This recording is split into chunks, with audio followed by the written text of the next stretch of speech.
دوستو السلام علیکم ورحمۃ اللہ وبرکاتہ۔ امید ہے آپ لوگ خیریت سے ہوں گے۔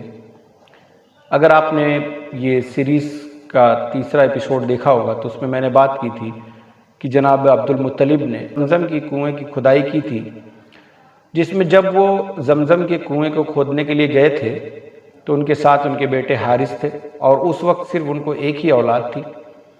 جب وہ کھدائی شروع کیے تھے تو قریش کے لوگوں نے اس میں رکاوٹیں ڈالنی شروع کی۔ یہ سارے تفصیل آپ کو میں پچھلے ایپیسوڈ میں بتا چکا ہوں۔ اگر آپ نے دیکھ لیا ہے، سن لیا ہے تو ٹھیک ہے، اور نہیں تو پھر اس کو چینل پر جائیں یا ڈسکرپشن میں جو لنک ہے اس سے جو ہے اس ویڈیوز کو ضرور دیکھ لیں، تاکہ جو ہے بات آپ کو سمجھ میں آتی رہے کہ کیا سلسلہ کلام ہے، کیا بات چل رہی ہے۔ تو جب وہ کھدائی کر رہے تھے اور لوگوں نے رکاوٹیں ڈال دی تو انہوں نے اس وقت ایک نظر مانی۔ انہوں نے اللہ تعالیٰ سے کہا کہ اللہ تعالیٰ، میں اس وقت اپنے آپ کو کمزور محسوس کر رہا ہوں، اگر آپ نے مجھے 10 بیٹے دیے اور 10 کے 10 جوان ہو گئے اور میرا ہاتھ بٹانے کے لائق ہو گئے تو میں ایک آپ کے لیے قربان کر دوں گا۔ وقت گزرتا گیا اور اللہ تعالیٰ نے ان کو 10 بیٹوں سے نوازا، وہ لوگ جوان ہو گئے اور ہاتھ بٹانے کے لائق ہو گئے۔ تو عبد المطلب نے سوچا کہ اب وہ وقت آ گیا ہے کہ میں اپنی نظر پوری کروں، اللہ کے سامنے ایک نذرانہ پیش کروں اور اپنے ان 10 بیٹوں میں سے کسی ایک کو قربان کر دوں۔ انہوں نے اپنے تمام 10 بیٹوں کو بلایا اور بلا کر کے کہا کہ بیٹے، میں نے اس طرح سے نظر مانی ہے، آپ لوگوں کی کیا رائے ہے؟ ان لوگوں نے کہا کہ ٹھیک ہے، اگر آپ نے نظر مانی تھی تو آپ جس کو چاہیں اس کو قربان کر دیں۔ تو انہوں نے سوچا کہ میں کس کا نام لوں، کس کا نہ لوں۔ تو وہاں پر ایک سسٹم تھا، جو ہبل بت تھا، اس کے پاس وہ لوگ جاتے تھے اور تیروں کے فال نکالتے تھے، کوئی سسٹم تھا ان کا قرآن اندازی کا۔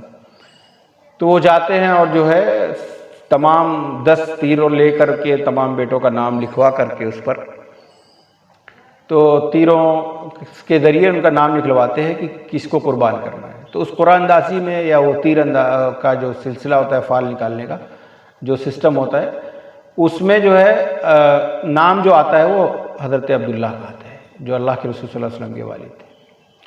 اور عبداللہ ان تمام 10 بیٹوں میں سب سے زیادہ عبد المطلب کو محبوب تھے، پریشان ہو جاتے ہیں۔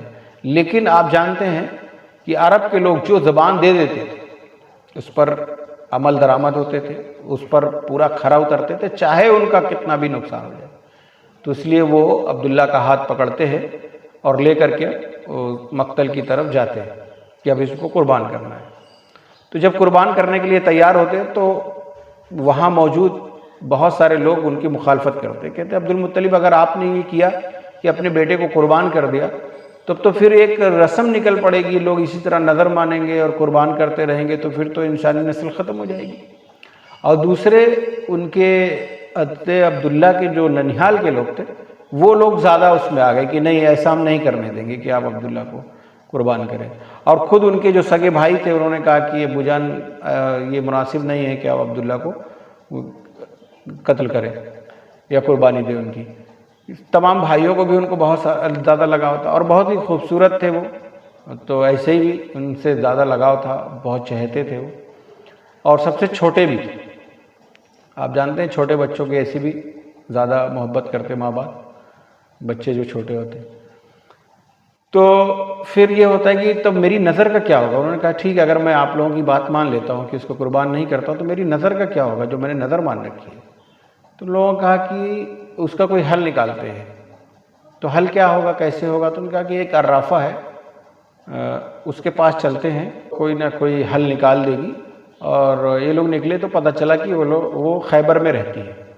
تو یہ لوگ اس کے پاس گئے، ایک لمبا سفر کر کے خیبر، اور اس سے انہوں نے اپنی ساری بات بتائی کہ میرا اس طرح کا معاملہ ہوا، پھر میں نے اللہ تعالیٰ سے نظر مانی اور وہ اللہ تعالیٰ نے پوری کر دی، تو اب میرے وہ نظر پورا کرنے کا وقت آ گیا، تو اور لوگ میری مخالفت کر رہے ہیں، نہیں کرنے دے رہے، تو اس کا کوئی بیچ کا راستہ آپ نکالیے۔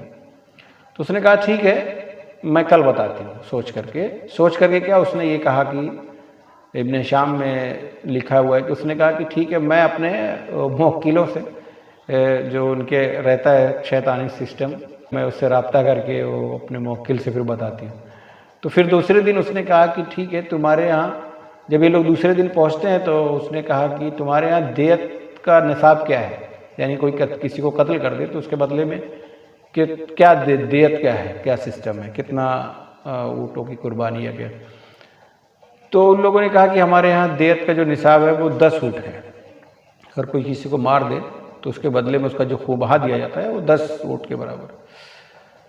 تو اس نے کہا کہ ٹھیک ہے تو ایک کام کریے، آپ جائیے اور عبداللہ کو ایک طرف اور ایک طرف 10 اونٹ رکھیے اور فال نکالیے جو تیر سے قرآن اندازی ہوتی تھی وہ کریے.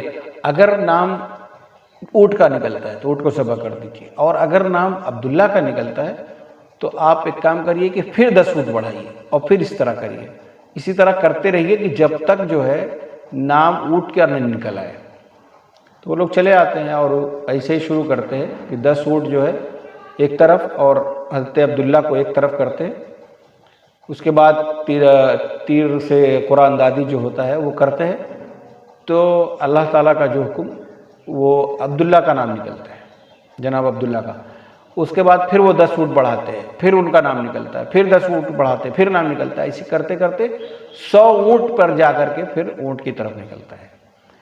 تو عبد المطلب کہتے ہیں کہ جو ہے کہ نہیں، میں ابھی اس چیز کو نہیں مانوں گا جب تک کہ میں اور کئی بار نہ نکال دوں. تو 2 3 4 بار کئی بار پھر نکلواتے ہیں، لیکن ہر بار پھر اونٹ ہی کا نام نکلتا ہے.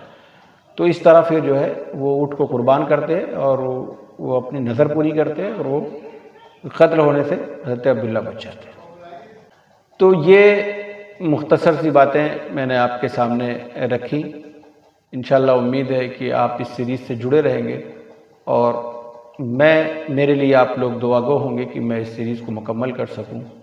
وآخر دعوانا الحمدللہ رب العالمین.